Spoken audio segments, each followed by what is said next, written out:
Hello friends, આજના આપણા engineering ગ્રાફિક્સના ચેપ્ટરમાં આપણે જોયું સમર 2020નું પેપર સોલ્યુશન.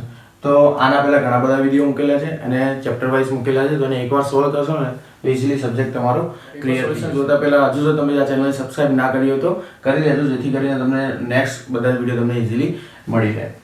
તો સમર 2020ના પેપર સોલ્યુશનનો પહેલો ક્વેશ્ચન છે ડિફાઇન રિપ્રેઝેન્ટેટિવ ફ્રેક્શન, અને પછી નાનો કોઈ એક્ઝામ્પલ આપેલું છે. તો પહેલાં આપણે ડેફિનેશન રિપ્રેઝેન્ટેટિવ ફ્રેક્શન શું છે. Take the ratio. It is the ratio of length of object in drawing to the length of object. તો એક જાતનો રેશિયો છે ડ્રોઈંગ લેન્થ અને એની રિયલ લેન્થનો ratio. Length of object in drawing to the any original length. તો હવે એના એક્ઝામ્પલમાં શું કીધું છે, find the RF is 5 cm in drawing. Drawing length કેટલી આપી દીધી આપણને 5 cm. ડ્રોઈંગ લેન્થ આપી દીધી 5 cm. that is equal to 10 kilometre કીધેલી છે. તો ઓરિજિનલ કેટલી થઈ 10 કિલોમીટર.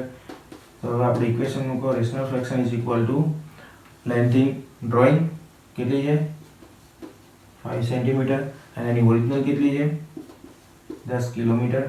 તો બંનેના યુનિટ ડિફરન્ટ છે, તો એને આપણે શું કરવું પડે સેમ. 5 સેન્ટીમીટર એમ ના મળવા દઈએ, 10 કિલોમીટર 10, એનું મીટરમાં થશે 1000, એનું સેન્ટીમીટરમાં થશે 100. આ થઈ ગયું સેન્ટીમીટર.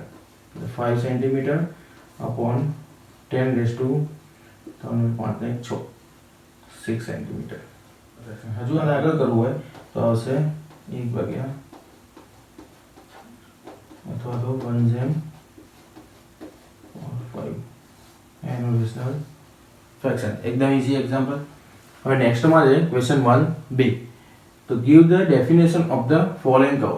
ઇલિપ્સ અને એની ખાલી ડેફિનેશન લખવાની છે, બીજું કંઈ એક્સ્ટ્રા લખવાની જરૂર પણ નથી. તો પહેલું છે ઇલિપ્સ. તો ઇલિપ્સ ક્યારે બને, તો જ્યારે કોઈ પણ કોન હોય ને એને આપણે કોઈ પણ સેક્શન પ્લેન વડે કટ કરીએ, અને સેક્શન પ્લેન હંમેશા હોરિઝોન્ટલ કે આડી સપાટી જોડે શું બનાવતું હોવું જોઈએ હંમેશા એંગલ, ત્યારે તમારું શું જનરેટ થાય જે સેક્શન આપણે જે કટ કર્યું એને કહેવાય ઇલિપ્સ. તો when cone is cut by section plane that make an angle with horizontal, that is called, that section is ellipse. ઇલિપ્સની એસેન્ટ્રિસિટી શું હોય હંમેશા લેસ ધેન 1. એક વસ્તુ ખાસ યાદ રાખવાની, આ જે સેક્શન પ્લેન છે હોરિઝોન્ટલ જોડે એંગલ બનાવતો હોવો જોઈએ, પણ આને પેરેલલથી મેક્સિમમ જવું જોઈએ નહીં. એટલે ખાલી શું યાદ રાખવાનું છે આપણે, હોરિઝોન્ટલ પ્લેનથી એંગલ બનાવતો હોવું જોઈએ. સેકન્ડ વન છે ઇન્વોલ્યુટ. ઇન્વોલ્યુટ એટલે કોઈ પણ શેપ હોય એના ઉપર આપણે કોઈ દોરી કે પટ્ટી કોઈ પણ એને વીંટી હોય તો એને વીંટો અથવા તો અનવાઉન્ડ કરો, વાઉન્ડ કરો અથવા તો અનવાઉન્ડ. તો જે શેપ બને એટલે જે લાસ્ટ એનો પોઈન્ટ હોય એને તમે જોઈન્ટ કરો, એટલે કે લોસાઈ ઓફ પોઈન્ટનું ચેપ્ટર આવી ગયું. એનું લોકસ એને કહેવાય involute. It is the locus of, આપણે થ્રેડ લખી દઈએ, thread end point while wound or unwound from any shape. કોઈ પણ શેપ હોય, સર્કલ હોય તો સર્કલ હોય તો એ વખતે આપણે ઇન્વોલ્યુટ આવું થાય. પેન્ટાગોન તો એ વખતે એની 5 સાઈડ અલગ અલગ રીતે ખોલે, એનું ઇન્વોલ્યુટ અલગ અલગ થાય. તો બસ ક્વેશ્ચન નંબર 1 અને 1b અહીંયા. ક્વેશ્ચન નંબર 1c છે, draw the epicycloid of 40 mm diameter. તો આપણને કયો કર્વ ડ્રો ચેપ્ટર નંબર કર્વનું ચેપ્ટર છે એપિસાયક્લોઇડ ડ્રો કરવાનો કીધું છે. ડાયામીટર કેટલું આપેલું છે 40 mm. તો rule epicycloid of 40 mm diameter circle which rolls outside on another circle of 150 mm diameter. મોટું સર્કલ છે એ આપણને કીધેલું છે 150 mm ડાયામીટર, એના ઉપર કોઈ નાનું સર્કલ 40 mm ડાયામીટર વાળું શું કરે છે રોલિંગ થાય છે. અને વન રિવોલ્યુશન માટેનો આપણે એપિસાયક્લોઇડ ડ્રો કરવાનો છે. કઈ બાજુ ફરે છે ક્લોકવાઇઝ, એટલે ક્લોકવાઇઝ મૂવ થાય છે. અને નેક્સ્ટમાં કીધું છે tangent and normal to at point 95 from the centre of the directrix circle. એટલે કે મોટા સર્કલના સેન્ટરથી અહીંયા કર્વ બને, આ રીતના આપણે એપિસાયક્લોઇડ કર્વ બને, એના ઉપર નોર્મલ ટેન્જન્ટ ડ્રો કરવાનું છે. તો હવે આપણે એને સ્ટેપ બાય સ્ટેપ જોઈએ. એકદમ ઇઝી એક્ઝામ્પલ છે. પહેલાં ચેપ્ટર વાઇઝ લેક્ચરમાં તમે જોશો તો પણ એને તમે મેળવી શકશો. તો પહેલાં તો લખો નેમ ઓફ કર્વ. આ તમને એપિસાયક્લોઇડ નામ આપેલું છે, નહીં તો ખાલી આટલું લખીને આપી દે કે એનું નામ લખો તો 1 માર્ક્સ આનો કટ થઈ જાય. તો તમે નામ ના લખો તો સ્મોલ રેડિયસ કેટલી છે આપણને, રેડિયસ 20 થશે, કેપિટલ આર કેટલી થશે 150 છે તો 75 mm. હવે આપણે શું ફાઇન્ડ કરવું પડશે, પહેલાં તો એંગલ, કેટલો એંગલ માટે જ કર્વ પોસિબલ છે. કેમ કે 1 રિવોલ્યુશન જ કીધું છે, 1 રિવોલ્યુશન અહીંયા પણ પૂરું થઈ જાય કાં તો અહીંયા પણ પૂરું થાય, તો એનો આપણને અહીંયા એંગલ ખબર નથી. એ ખબર ના હોય તો આપણે ડ્રો આ રીતે પણ થાય, આ રીતે પણ ડ્રો થાય. આપણે એવું કરવાનું નહીં. એક્ઝેક્ટ શેપ ક્યાં આવવો જોઈએ, સેન્ટરમાં આવવો જોઈએ. તો theta is equal two arc upon radius, arc કેટલો 2 r, સ્મોલ આર કોનો આર્ક આવશે આનો, અપોન કેપિટલ આર. તો 180 ડિગ્રી, સ્મોલ આર કેટલો છે 20 અપોન કેપિટલ કેટલો 75. તેને તમે કરશો તો 96 ડિગ્રી આવશે. આ જે આપણે થીટા લેવાનો હતો એંગલ કેટલો લેવાનો આવશે હવે 96. તો હવે આપણે એક્ઝામ્પલ ડ્રો કરી દઈએ. આપણો થીટા આવ્યો 96 ડિગ્રી. તો પહેલું સ્ટેપ કયું, એક વર્ટિકલ લાઈન ડ્રો કરો અને અહીંયા નાની હોરિઝોન્ટલ લાઈન ડ્રો કરો. એ તમારું આવી ગયું સેન્ટર. 96 ડિગ્રી કીધો છે તો અડધો કરશો આ સાઈડ, અડધો કરશો આ સાઈડ. એનો હાફ આ બાજુ,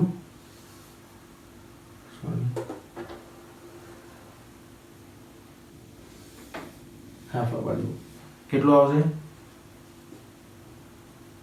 તો 48 ડિગ્રી આ બાજુ, 48 ડિગ્રી આ બાજુ ડ્રો કરતો.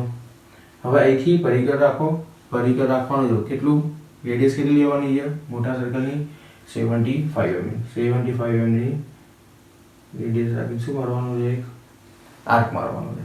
આર્ક માર્યા પછી એક આ તમારું પોઈન્ટ આવ્યું, અહીંયા તમારું શું છે સર્કલ. સર્કલ ક્યાં છે, આ મોટા સર્કલ ક્યાં છે, બહાર છે, અંદર છે નહીં, આઉટસાઇડ આપેલું છે. તો આઉટસાઇડ લેવા માટે 20 mm નો પરિક્રમ માપનો અને આર્ક મારો. આ આવી ગયો તમારો સેન્ટર આવી C0, બરોબર. ફર્સ્ટ પોઝિશન તમારા સર્કલની આવી.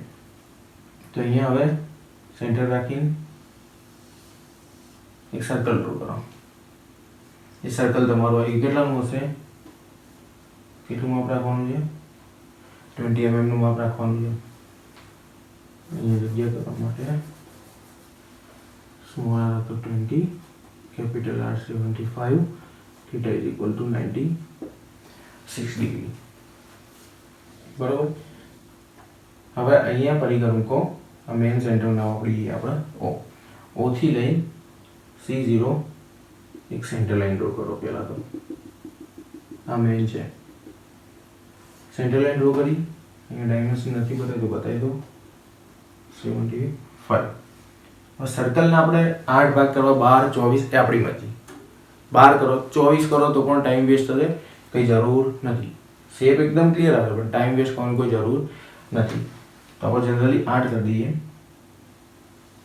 4 સર્કલના 8 ભાગ 12 ભાગ કઈ રીતે કરવા એ ચેપ્ટર નંબર 1 અથવા તો 2 માં અંદર આપેલું છે, એ વિડીયો તમારે જોઈ લેવો. ઇનિશિયલ પોઝિશન ક્યાં છે આપણી? અહીંયા. તો એના આપેલું 0. હવે ક્લોકવાઇઝ મૂવ કરે છે, તો આ સર્કલ આ મૂવ થશે, તો પહેલો પોઈન્ટ નીચે કયો ટચ થશે? આ 1 2 3 4 5 6 7, પાછું આવી ગયું 0 અથવા તો 8. હવે આ બધા જ પોઈન્ટ આપણે અહીંયા પરિકર રાખો. 0 થી 1 આ તો અહીંયા આપેલો જ છે, ફરીથી 0 થી 7 અને 1 માં ઓટોમેટિક જ પાસ થશે. બીજો ડ્રો કરો. 6 અને 2 માંથી ઓટોમેટિક પાસ થશે જ.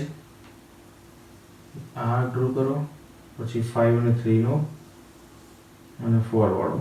આ ફર્સ્ટ સ્ટેપ આપણું ક્લિયર કર્યું. હવે અહીંયા સર્કલના કેટલા ભાગ કર્યા? અત્યારે આપણે 8 કર્યા. તો આ જે આખો થીટા હતો 96 ડિગ્રી, આના કેટલા કરવાના છે? આપણે 8 પાર્ટ જ કરવાના. આના 12 કરો તો આના કેટલા કરવા પડશે? 12. તો અત્યારે 8 કર્યા છે, તો ટોટલ 8. 4 આ બાજુ અને 4 આ બાજુ કરી દેવાના. એ તમે પ્રોટેક્ટર વડે ઇઝીલી કરી શકશો. 2 3 4.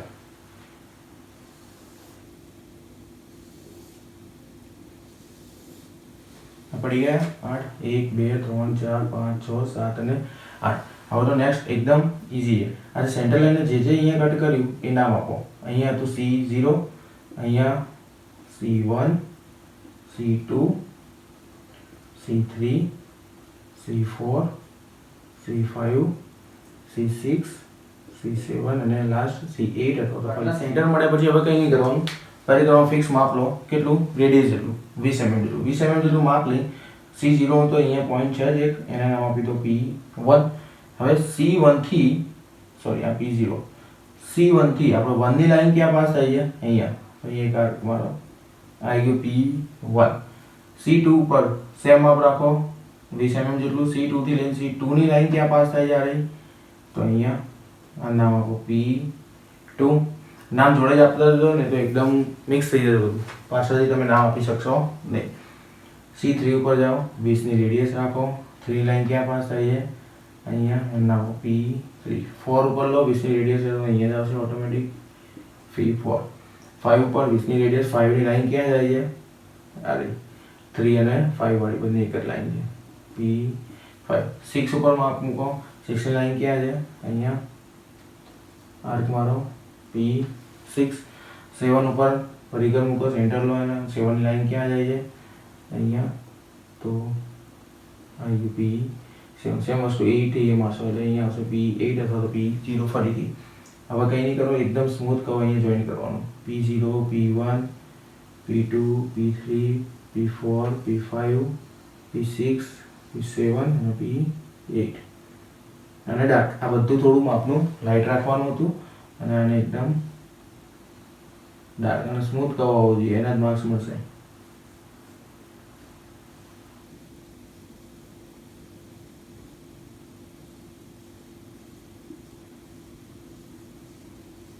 ફ્રેન્ચ કર્વ વડે પણ ડ્રો કરી શકો છો, એના વડે ટાઈમ બગાડવાની જરૂર નથી. ફ્રેન્ચ કર્વથી બહુ ટાઈમ બગડશે. આવી ગયો તમારો એપિસાયક્લોઇડ. હવે નેક્સ્ટ એક વસ્તુ એક્સ્ટ્રા આપેલી છે, દરેક વખતે આપતા નથી. ટેન્જેન્ટ એન્ડ નોર્મલ ડ્રો કરવાનું છે. એમાં પણ કન્ડિશન આપી છે કે 95 mm from the centre of the directrix circle. અહીંથી 95 નું પરિક્રમા માપ લો. આ જે એપિસાયક્લોઇડ બન્યું કહું એના ઉપર શું મારવાનું છે? આર્ક 95. અહીંયા રાખો તો અહીંયા આપણે રાઉન્ડ કરેલ, આપણે ડ્રો કરેલું છે, તો અહીંયા ખાલી છે તો આપણે ત્યાં આપી દઈએ.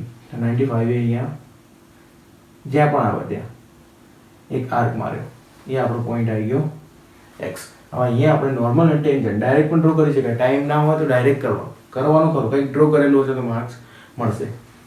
તો અત્યારે આપણે ડાયરેક્ટ કરતા નથી. તો અહીંયા રેડિયસ જેટલું માપ લો. રેડિયસ જેટલું માપ લઈને ક્યાં આર્ક મારવાનું છે? રેડિયસ કેટલી નાની? 20 વાળી. આ જે સેન્ટર લાઈન હતી ને ડેશ વાળી, ત્યાં એક આર્ક મારો. ત્યાં આર્ક માર્યા પછી એ લાઈન ક્યાં જોઈન્ટ કરો? આના મેઇન સેન્ટરમાં O સુધી એ જોઈન્ટ કરો. તો આ મેઇન સર્કલને ક્યાં કટ કર્યું? એ પોઈન્ટ મેળવવાનો. એ પોઈન્ટ તમારો આવી ગયો N. અને એ N પોઈન્ટ અને X પોઈન્ટમાંથી પાસ થતી એક લાઈન ડ્રો કરો. અહીંયા આપી દો N ડેશ. એ તમારો થઈ ગયો નોર્મલ. હવે ટેન્જન્ટ તો આનું પરપેન્ડિક્યુલર T T ડેશ. શું કરવાનું 95 mm માપ લો, અહીંથી આર્ક મારો એપી સાયક્લોઇડ આપણે જે બન્યો એના ઉપર, એને નામ આપો x, ત્યાંથી રેડિયસ જેટલું માપ લો, નાની રેડિયસ જેટલું, અને એ સેન્ટર લાઈન ઉપર આર્ક મારો, એ તમારો પોઈન્ટ આપી દો, કોઈ પણ ગમે તે નામ આપી દો, એ પોઈન્ટ અને આનું સેન્ટર અને જોઈન્ટ કરો, જે મેન સર્કલને કટ કરે તેનું નામ આપો n, n અને x માંથી પાસ થતી એક લાઈન એ તમારો આવી ગયો નોર્મલ, અને એને પરપેન્ડિક્યુલર આવ્યો ટેન્જેન્ટ. તો આ તો એપિસાયક્લોઇડનો. તો હવે નેક્સ્ટમાં જોઈએ question 2a. Draw the projection of the following points on the same xy line. એકદમ ઇઝી ચેપ્ટરનો એક્ઝામ્પલ આપેલો છે, 2 કે 3 માર્ક્સમાં પૂછાયેલો છે. તો એક પ્રોબ્લેમ છે, ક્યાં ડ્રો કરવાનું છે? સેમ xy લાઈન ઉપર. એના તમે ઉપર fp કે vp અલગ અલગ દોરી શકો નહીં, તમારે મિક્સમાં જ બતાવવાનું. તો પહેલા તો આપણે સમજી લઈએ, એક vp અહીંયા હોય એટલે કે વર્ટિકલ પ્લેન, આ ગયું હોરિઝોન્ટલ પ્લેન. તમે લેક્ચર આગળ પ્રોજેક્શન પોઈન્ટ જોશો એકદમ ઇઝીલી ખબર પડી જશે. હોરિઝોન્ટલ પ્લેન, આ પ્લેન છે અને પેપરમાં ડ્રો કરવા માટે આપણે શું કરવું પડે? હોરિઝોન્ટલ પ્લેનને ક્યાં લાવવું પડે? આમ ક્લોકવાઇઝ રોટેટ કરવું પડે. હોરિઝોન્ટલ પ્લેન અહીંયા નીચે આવે, આ ઉપર, first quadrant, second, third, fourth quadrant, અને આમાં પોઈન્ટ્સની બધી પોઝિશન, ટોટલ 9 પોઝિશન પોઈન્ટ્સની છે. તો આપણે જાતે સમજી અને એક xy લાઈન ઉપર બતાવવાની છે. એક વસ્તુ ખાસ યાદ રાખવાની કે a ની પોઝિશન આપેલી છે, HP થી જે પણ પોઝિશન આપી હોય એ આપણે ડ્રો કરવાની VP માં, અને VP થી જે પણ પોઝિશન આપી હોય ડ્રો કરવાની HP માં. એક ઇઝીલી એટલું યાદ રાખશો તો તમે જલ્દી સોલ્વ કરી શકો. પહેલા એનું ક્વોડ્રન્ટ ડિસાઇડ કરવાનું, પછી આગળની પ્રોસેસ. xy લાઈન ડ્રો કરીએ આપણે. પહેલા પોઈન્ટ A નું ડ્રો કરીએ. તો point A is 20 mm below HP and 20 mm in front of VP. HP થી નીચે 20 mm અને VP થી આગળ. ક્વોડ્રન્ટ કયું આવ્યું આપણે? ફોર્થ ક્વોડ્રન્ટ આવ્યું. એના માટે ફોર્થ ક્વોડ્રન્ટમાં શું થાય? રોટેટ કરો, HP પણ નીચે અને VP પણ નીચે છે. કેમ કે બિલો HP નીચે આવ્યું. બિલો HP કીધું એટલે બે કન્ડિશન બની, 3 અને 4, અને બીજી એક્સ્ટ્રા કન્ડિશન આપી દીધી in front of VP, VP થી આગળ. તો ફિક્સ થઈ ગઈ 4, જ્યાં HP અને VP બંને નીચે. અહીંયા આપણે લખી ના શકીએ, ખાલી આપણે યાદ રાખવાનું. અને હાલ આગળ કીધું એ જ, HP નું ડિસ્ટન્સ VP માં ડ્રો કરવાનું છે ને VP નું ડિસ્ટન્સ HP માં. પણ અહીંયા તો બંને ક્યાં છે? નીચે, એટલે બંને 20 છે. અહીંયા ડિસ્ટન્સ બતાવી દો, લાઈટ રાખવાનું ને અહીંયા પોઈન્ટ કરો A અને A ડેશ. આ કેટલું? 20. કેમ? બંને નીચે, બંને સેમ ડિસ્ટન્સ હતા. ડ્રો કર્યું છે HP નું VP માં, VP નું HP માં, પણ બંને નીચે છે એટલે ખબર પડશે નહીં. અલગ અલગ ડિસ્ટન્સ તો અલગ દેખાય, પણ આ તો બંને કેટલું છે? 20. એક પૂરું. સેકન્ડ છે point B, 30 mm above HP, HP થી ઉપર. તો બે કન્ડિશન પોસિબલ છે, ક્વોડ્રન્ટ 1, ક્વોડ્રન્ટ 2. હવે નેક્સ્ટ કન્ડિશનમાં જઈએ, 40 mm in front of VP, VP થી આગળ, એટલે ફિક્સ થઈ ગયું. ક્વોડ્રન્ટ કયું? ફર્સ્ટ. ફર્સ્ટ ક્વોડ્રન્ટમાં શું? અહીંયા HP નીચે જવાનું, VP ઉપર રહેવાનું. ફર્સ્ટ ક્વોડ્રન્ટમાં VP ઉપર, HP નીચે. VP વાળું જે પણ માપ આપ્યું હોય HP માં ડ્રો કરો, HP વાળું જે પણ માપ આપ્યું હોય VP માં ડ્રો કરો. 30 mm above HP, HP માં માપ આપેલું ક્યાં ડ્રો કરવાનું? VP માં. કેટલું? આ માપ દર્શાવવું જરૂરી છે, તો જ માર્ક્સ મળશે. કેમ કે આ માપથી જ ખબર પડે છે, એના વગર ખબર પડતી નથી. 30 mm above HP અને B, અને હવે in front of VP, VP થી થી 40 mm છે. તો ક્યાં આવશે? HP માં ડ્રો કરવાનું. એ જ લાઈન રાખવાની છે, પણ નીચે કેટલું જવા દેવાનું છે? 40. એના આપી દો B ડેશ. હવે C, point C is on VP, VP ઉપર છે. તો 4 કન્ડિશન બને VP ઉપર હોય એટલે. ફર્સ્ટ ક્વોડ્રન્ટમાં હોય, સેકન્ડમાં હોય, થર્ડમાં હોય, ફોર્થમાં હોય, કાં તો X અને Y બંને લાઈન ઉપર હોય. એક્સ્ટ્રા કન્ડિશન છે 30 mm above HP થી ક્યાં? ઉપર. કેટલું? 30. તો બે કન્ડિશન બચી ગયો. થર્ડ અને ફોર્થ ક્વોડ્રન્ટ કન્ડિશન નીકળી ગઈ, અને ફર્સ્ટ અને સેકન્ડની બચી. ફર્સ્ટ અને સેકન્ડમાં શું ઓપ્શન આવે? ફર્સ્ટમાં આપણે જોયું VP ઉપર, HP નીચે. સેકન્ડમાં શું હતો? VP અને HP બંને ભેગું. પણ VP નું તો માપ આપણે બતાવવાની જરૂર નથી, કેમ કે XY લાઈન ઉપર આવીએ VP માં જ. એટલે હવે HP વાળું ક્યાં ડ્રો કરવાનું આવશે? VP માં. તો HP વાળું VP માં ડ્રો કરવાનું, એટલે કે ઉપર ડ્રો કરવાનું. અહીંયા HP વાળું VP માં, એટલે VP પણ ઉપર. ઇન શોર્ટ એક સી થઈ ગયું અને બીજું 30A આ થઈ ગયું સી ડેશ. તો એકદમ ઇઝી એક્ઝામ્પલ પર હતો. થઈ ગયું ક્વેશ્ચન નંબર 2 એનું એક્ઝામ્પલ. આ લેક્ચરમાં આટલું જ રાખ્યું કેમ કે લેક્ચરની લેન્થ બહુ વધી જતી હોય છે, એટલે બાકીનું પેપર સોલ્યુશનના એક્ઝામ્પલ જે આપણે નેક્સ્ટ લેક્ચરમાં જોઈશું. ત્યાં સુધી જો તમને આ વિડીયો પસંદ પડ્યો હોય તો લાઇક, શેર અને સબસ્ક્રાઈબ કરવાનું ના ભૂલતા. Thank you.